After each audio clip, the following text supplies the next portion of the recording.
Praise Lord. നിങ്ങളെ എല്ലാവരെയും blessed മോർണിംഗിലേക്ക് യേശുക്രിസ്തുവിൻ്റെ നാമത്തിൽ സ്വാഗതം ചെയ്യുന്നു.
പ്രിയരെ, അനുഗ്രഹിക്കപ്പെട്ട ഒരു പ്രഭാതം കൊണ്ട് നമ്മുടെ ജീവിതത്തിൽ അനുവദിച്ചു തന്ന വലിയവനായ ദൈവത്തെ നമുക്ക് ഒരുമിച്ച് ചേർന്ന് നന്ദി പറയാം. എത്ര പറയും, ഞാൻ നിന്നതല്ല, എൻ്റെ ദൈവം എന്നെ നിർത്തിയതാണ്.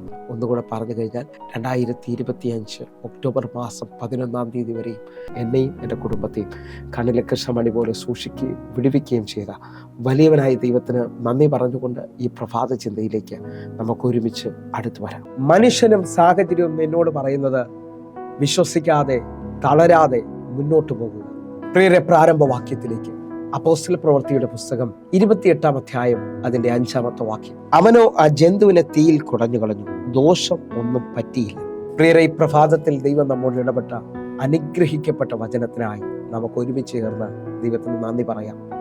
ഈ പ്രഭാതത്തിൽ ഞാനും നിങ്ങളും ചിന്തിക്കുന്നത് മനുഷ്യനും സാഹചര്യവും നമ്മോട് പറയുന്നതും വിശ്വസിക്കാതെ തളരാതെ മുന്നോട്ട് പോകുക എന്നുള്ളതാണ്.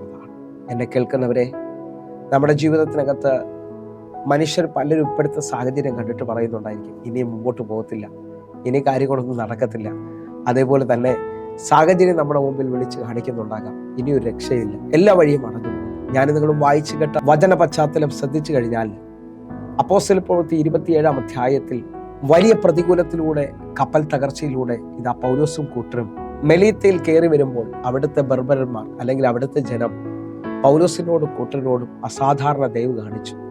അവരെ തണുപ്പിൽ അവർക്ക് ചൂട് ലഭിക്കേണ്ടതിന് വേണ്ടി അവർക്ക് തീയിട്ട് കൊടുത്തു. പൗലോസും അവരുടെ കൂടെ കുറെ വിറക്കുകൾ പറക്കി ആ തീയിലിടുന്ന സമയത്ത് അതിൽ നിന്നൊരു അണലി തൻ്റെ കൈക്ക് പറ്റുന്നതായി കാണുന്നു. ആ ജന്തു തൻ്റെ കൈക്ക് പറ്റുന്നത് കണ്ട് ബർബരന്മാർ ഒരുമിച്ച് പറയുകയാണ്, ഇവൻ കൊലപാതകനാണ്, ഇവൻ രക്ഷപ്പെടത്തില്ല, ഇവൻ ഇപ്പോൾ ചത്തുവീഴും, നീതിദേവി ഇവനെ രക്ഷപ്പെടുവാൻ സമ്മതിക്കത്തില്ല. എന്നെ കേൾക്കുന്നവരെ, ഞാൻ ആത്മാവിൽ വിളിച്ചു പറയുന്ന ഈ പദം തിരിച്ചറിയണമെന്ന് ഓർപ്പിക്കുന്നു.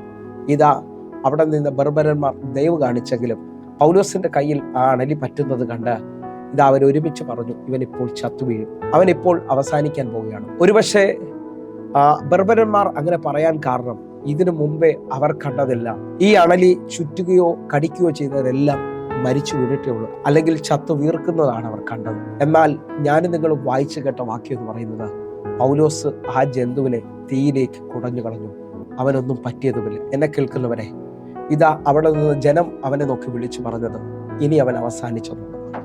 സാഹചര്യം, മെലീത്തയുടെ സാഹചര്യം വിളിച്ചു പറഞ്ഞത്, ആ ജന്തു കയ്യിൽ തൂങ്ങുന്നവർ അല്ലെങ്കിൽ ആ ജന്തു കടിക്കുന്നവരെല്ലാം മരിച്ചു പോകുന്നുള്ളതാണ്.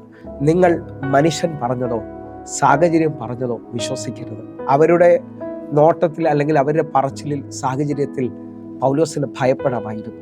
ഒരുപക്ഷെ ഭയന്ന് തന്നെ മരിച്ചു പോകുന്ന സാഹചര്യങ്ങൾ നമുക്ക് കാണാം. എന്നാൽ അവിടെ ഞാൻ ആത്മാവിൽ വിളിച്ചു പറയുന്നു, വിളിച്ച വിളിയും അകത്ത് പകർന്ന ആത്മാവിൻ്റെ ബലത്തിലും ഇതാ പൗലോസ് മുമ്പോട്ട് പോവുകയാണ്. എന്നെ കേൾക്കുന്നവരെ, നിങ്ങളുടെ വിളിയെ നിങ്ങൾക്ക് തിരിച്ചറിയാൻ പറ്റുമെങ്കിൽ, പൗലോസിനോട് ദൈവം പറഞ്ഞിരിക്കുന്നത് 27 അധ്യായം 24 വാക്യത്തിൽ പറയുകയാണ്, പൗലോസെ നീ ഭയപ്പെടരുത്, നീ കൈസറിന്റെ മുമ്പിൽ നിൽക്കേണ്ടതാണ്. പൗലോസിന് ഭയങ്കര ബോധ്യമാണ്, ദൈവം പറഞ്ഞതാണ് എൻ്റെ ജീവിതത്തിനകത്ത് നടക്കാൻ പോകുന്നത്. ഈ അണലി ചുറ്റിയതോ അല്ലെങ്കിൽ ഇവിടുത്തെ ബർബരന്മാർ പറയുന്നതോ അല്ല എൻ്റെ ജീവിതത്തിൽ നടക്കാൻ പോകുന്നത്. അവൻ ആ ജന്തുവിനെ തീയിൽ കുടഞ്ഞു കളഞ്ഞു. എന്നെ കേൾക്കുന്നവരെ, ദൈവം നിങ്ങളെ വിളിച്ചു എന്ന് നിങ്ങൾക്ക് ഉറപ്പുണ്ടെങ്കിൽ, ദൈവം നിങ്ങളുടെ കൂടെയുണ്ടെന്ന് നിങ്ങൾക്ക് ഉറപ്പുണ്ടെങ്കിൽ, നിങ്ങൾക്ക് സാഹചര്യങ്ങളെ ജയിക്കാം, മനുഷ്യൻ്റെ വാക്കുകളെ നിങ്ങൾക്ക് ജയിക്കാം. നിങ്ങൾ ഒതുങ്ങിപ്പോകരുത്.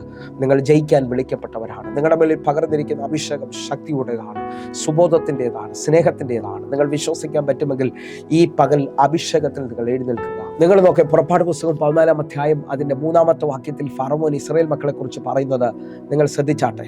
എന്നാൽ അവർ ദേശത്തിൽ ഉഴലുന്നു, മരുഭൂമിയിൽ കുടുങ്ങിയിരിക്കുന്നു എന്ന് ഫറവോൻ ഇസ്രായേൽ മക്കളെ കുറിച്ച് പറയും.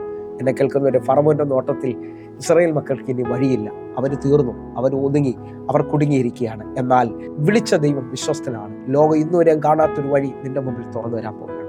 35 ലക്ഷം ജനം മുഴുവൻ നിരാശപ്പെട്ടാലും, അവരെ പെറുപെറുത്താലും, സാഹചര്യം വഴിയടഞ്ഞു നിൽക്കുകയാണെങ്കിൽ, ഫറവോൻ പറയും ഇനി രക്ഷയില്ലെന്ന് പറഞ്ഞാലും, മോശ പറയുകയാണ്, അതിന് മോശ ഭയപ്പെടേണ്ട, ഉറച്ചു നിൽക്കുക.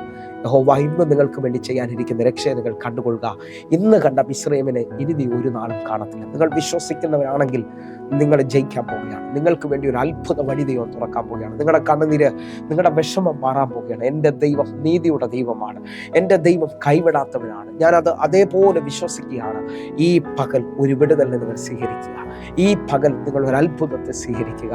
എൻ്റെ കർത്താവ് അത് ചെയ്യാൻ പോകുന്നു. ഹല്ലേലൂയ. വായിച്ച ഭാഗത്തേക്ക് നമ്മൾ മടങ്ങി വരികയാണ്.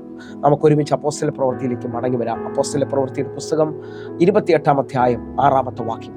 അവൻ വീർക്കുകയോ പെട്ടെന്ന് ചത്തുവീഴുകയോ ചെയ്യും എന്ന് വെച്ച് അവർ കാത്തു നിന്നു. വളരെ നേരം കഴിഞ്ഞിട്ടും അവന് ആപത്തൊന്നും ഭവിക്കുന്നില്ല എന്ന് കണ്ട് മനസ്സ് മാറി അവനൊരു ദേവൻ എന്ന് പറഞ്ഞു. എന്നെ കേൾക്കുന്നവരെ, നിങ്ങൾ വിശ്വസിച്ചുകൊണ്ട് മുൻപോട്ട് പോകാൻ പറ്റുമെങ്കിൽ, നിങ്ങൾ വിശ്വസിച്ചുകൊണ്ട് ഉറപ്പോടെ നിൽക്കാൻ പറ്റുമെങ്കിൽ, നിങ്ങളുടെ ജീവിതത്തിനകത്ത് പുതിയത് ചിലത് കർത്താവ് ചെയ്യും. ഹല്ലേലൂയ. നിങ്ങളെ നോക്കി പറഞ്ഞ നിങ്ങളുടെ ദേശക്കാർ, നിങ്ങളുടെ ഏറ്റവും അടുത്തവർ നിങ്ങളെ നോക്കി മാറ്റി പറയും. നിങ്ങൾ ദേവന്മാരാണെന്നും നിങ്ങൾ ദൈവത്തെ സേവിക്കുന്നവരാണെന്നും പറയും.